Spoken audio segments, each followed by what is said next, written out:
نحمدہ و نصلی علی رسولہ الکریم۔ اب عبادت سے کیا مراد ہے؟ اچھا، یہ عبادت ہی ہے جو کہ ہمارا مقصد تخلیق ہے۔ وما خلقت الجن والانس الا لیعبدون، میں نے جنوں اور انسانوں کو پیدا ہی نہیں کیا مگر صرف اور صرف اپنی عبادت کے لیے، اپنی بندگی کے لیے۔ یعنی جو ہمارا مقصد تخلیق ہے وہ اللہ تعالیٰ کی عبادت ہے۔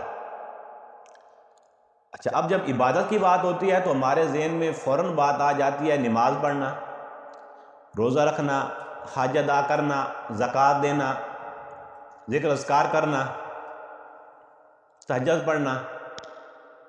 تو ہم اس سے عبادت سمجھتے ہیں کہ یہ عبادت ہے، اگر ہم نے یہ کی تو ہم کامیاب ہو جائیں گے۔ حالانکہ عبادت کا مقصد کیا ہے؟ یعنی اللہ تعالیٰ فرماتے ہیں کہ یا ایھا الناس اعبدوا ربکم، اے لوگو اپنے رب کی عبادت کرو۔ اب عبادت سے کیا مراد ہے؟ عبادت کا جو لفظ جو ہے نا، عبد بنا ہے غلام سے۔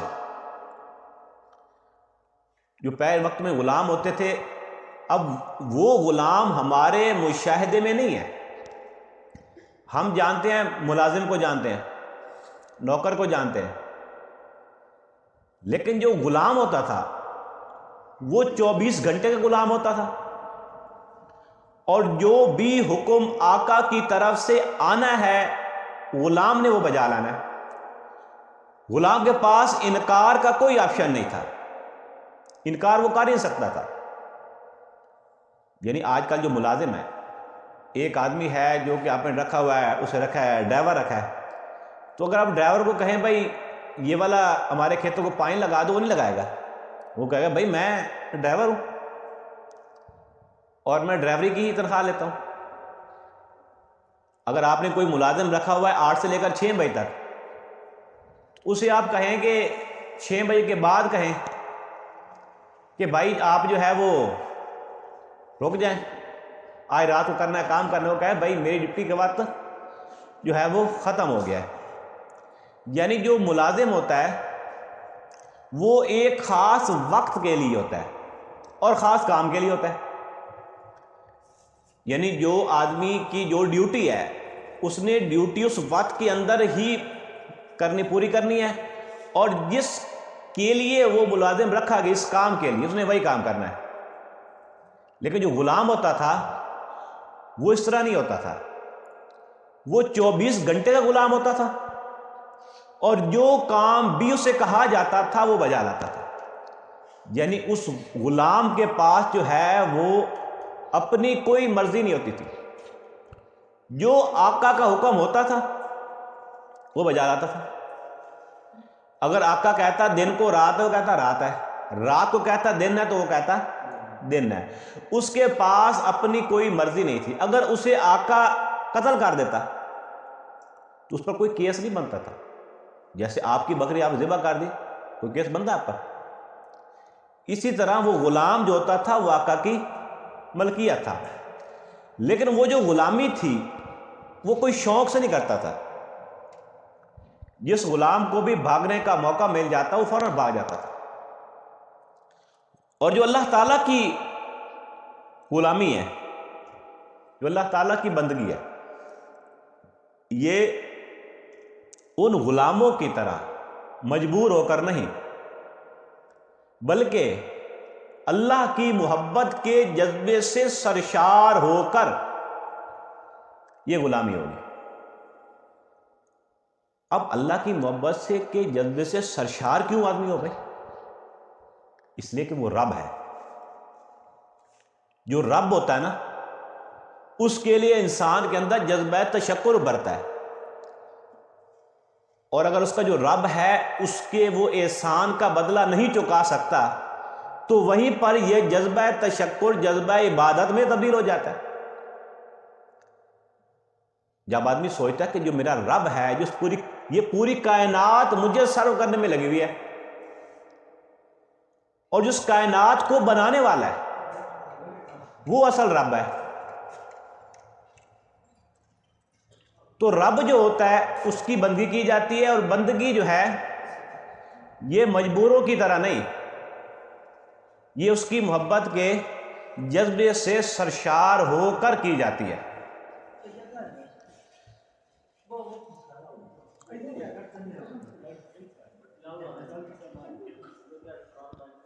اب جو بندگی ہوتی ہے،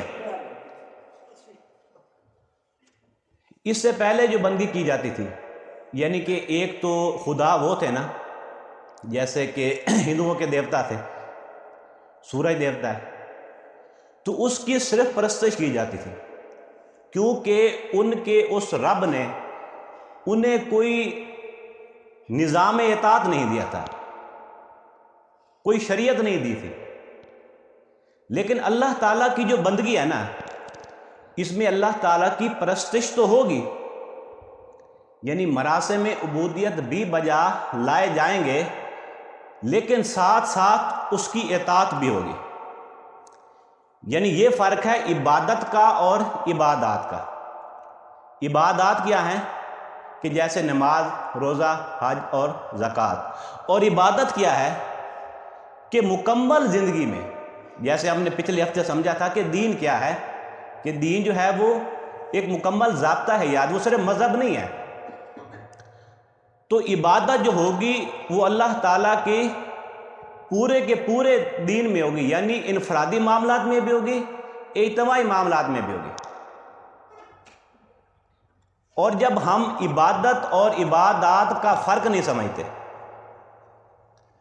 جب ہم عبادات یعنی نماز، روزہ، حج، زکوٰۃ، ذکر، اذکار، انہی کو جب ہم عبادت سمجھتے ہیں، تو پھر ہم دیکھتے ہیں کہ مطلب کہ حاجی صاحب بھی ہوتے ہیں لیکن معاملات بڑے خراب ہوتے ہیں۔ جو ان کا عبادت کا تصور ہوتا ہے اس کے مطابق وہ عبادت کر رہے ہوتے ہیں، ان کے سامنے عبادت کا تصور واضح نہیں ہوتا۔ اب عبادت جو ہے اس میں اللہ تعالیٰ کی اطاعت بھی ہے، اور جو اطاعت اللہ تعالیٰ کی ہے نا، یہ مکمل اطاعت ہے۔ جیسا کہ غلام ہوتا ہے، اس نے اپنے آقا کی ہر بات مانی ہوتی ہے، اسی طرح اللہ تعالیٰ کی جو اطاعت ہے وہ مکمل اطاعت ہے، اور جزوی اطاعت اللہ تعالیٰ کو قبول نہیں ہے۔ یعنی کچھ معاملات میں اللہ کی مان لی، کچھ میں نہ مانی، انفرادی معاملات میں مان لی، اجتماعی معاملات میں نہ مانی، مذہب میں کے کھانے میں تو مان لی، سیاسی کھانے میں، نظام کے کھانے میں، معاشرت میں اللہ تعالیٰ کی بات نہ مانی، تو یہ جزوی اطاعت بن جاتی ہے۔ تو اللہ تعالیٰ فرماتے ہیں کہ افتؤمنون ببعض الکتاب وتکفرون ببعض، کیا تم کتاب کے ایک حصے کو مانتے ہو اور ایک کا انکار کرتے ہو؟ فما اس کے بعد ہے کہ اس کی جزا کیا ہے، کہ جو بھی کوئی تم میں سے ایسا کرے گا الا خزی فی الحیات دنیا، کہ وہ دنیا کی زندگی میں ذلیل و خوار کر دی جائے، ویوم القیامت یردون الی اشد العذاب، اور قیامت کے دن وہ شدید ترین عذاب میں جھونک دیا جائے۔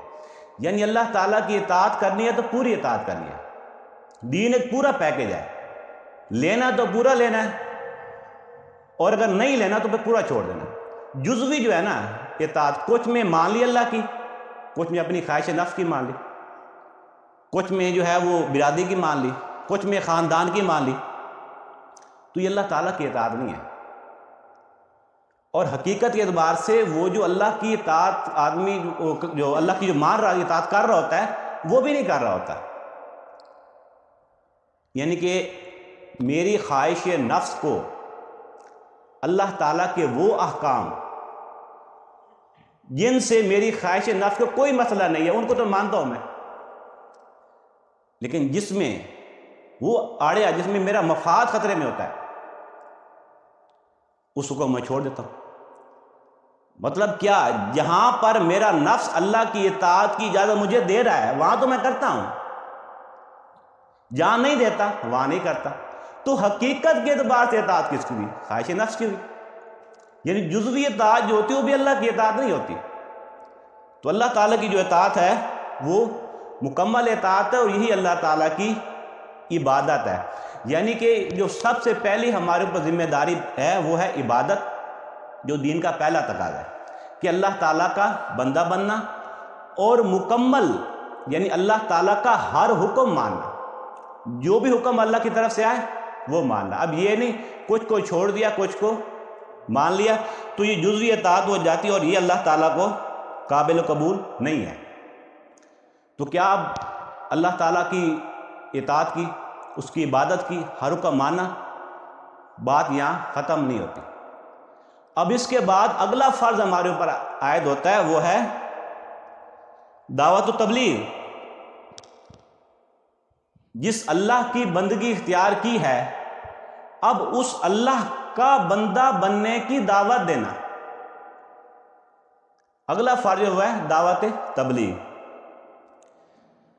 اللہ تعالیٰ فرماتے ہیں کہ والعصر ان الانسان لفی خسر، زمانے کی قسم ہے، زمانہ گواہ ہے، تمام انسان خسارے میں، الا الذین آمنوا، سوائے ان کے جو ایمان لائے، وعملوا الصالحات، اور نیک اعمال کیے، وتواصوا بالحق، اور حق بات کی وصیت کی، حق بات کی دعوت تبلیغ کی۔ اور جب حق بات کی دعوت تبلیغ ہوگی تو الحق و مرن، حق کڑوا ہوتا ہے، اس پر جو بھی مشکلات پریشانی اس پر وتواصوا بالصبر، اور اس پر صبر کیا۔ اسی طرح سورۃ حج میں اللہ تعالیٰ فرماتے ہیں کہ وجاہدوا فی اللہ حق جہاد، اور جد و جہد اللہ کی راہ میں کرتے رہو، کرو حق کا جہادی، جیسا کہ جد و جہد کرنے کا حق ہے۔ کیوں؟ وجتباکم، اس نے تمہیں چن لیا، وما جعل علیکم فی الدین من حرج، اور اس نے تمہارے لیے دین میں کوئی تنگی نہیں رکھی، یعنی جو شریعت محمدی ہے وہ اس طرح سخت نہیں ہے جو پہلے شریعتیں تھیں۔ ملت ابیکم ابراہیم ہوا سماکم المسلمین من قبل وفی ھذا، اس کے بعد فرمایا کہ لیکون الرسول شہیدا علیکم وتکونوا شہداء علی الناس، کہ رسول تم پر گواہ ہو جائے اور تم لوگوں پر گواہ ہو جاؤ، یعنی رسول نے گواہی دینی ہے اللہ خلاف میں آپ پر، اور تم نے گواہی دینی ہے لوگوں پر، اور یہ ہے شہادت علی الناس کا فلسفہ۔ اللہ تعالیٰ کے رسول جو ہے وہ آتے رہے، اور رسول کیوں آئے، رسولوں کو بھیجنے کا مقصد کیا تھا؟ اللہ تعالیٰ فرماتے ہیں کہ رسلا مبشرین و منذرین لئلا یکون للناس علی اللہ حجۃ بعد الرسل، اللہ تعالیٰ نے رسول بھیجے جو کہ خوشخبری دیتے تھے اور خبردار بھی کرتے تھے کہ لوگوں کی کوئی حجت نہ رہے اللہ کے خلاف، یعنی ان پر اتمام حجت ہو جائے۔ اور یہ پہلے رسول آتے تھے اور وہ اللہ تعالیٰ کا پیغام لوگوں تک پہنچا دیتے تھے، یہ سلسلہ چلتا رہا محمد رسول اللہ صلی اللہ علیہ وسلم کا۔ یوں سمجھے کہ رسالہ جو ہے یہ زمین پر ایک آفس ہے، وہاں پر اللہ تعالیٰ کا ایک نمائندہ بیٹھتا ہے، اور یہ نمائندے جو ہے وہ بیٹھتے رہے یہاں تک کہ آخری نمائندہ بیٹھا محمد رسول اللہ صلی اللہ علیہ وسلم۔ اب اس کے بعد انسانیت تو جاری ہے نا، قیامت تو نہیں آ گئی، قافلہ انسانی تو چل رہا ہے۔ جو رسالت کا، نبوت کا مقصد تھا کہ ان پر اتمام حجت کیا جائے، ان کے خلاف گواہی دی جائے، یعنی اللہ تعالیٰ کا پیغام ان تک پہنچا دیا جائے، اور پھر اللہ تعالیٰ قیامت کے دن رسولوں سے پوچھیں گے کیا آپ نے میرا پیغام ان تک پہنچا دیا؟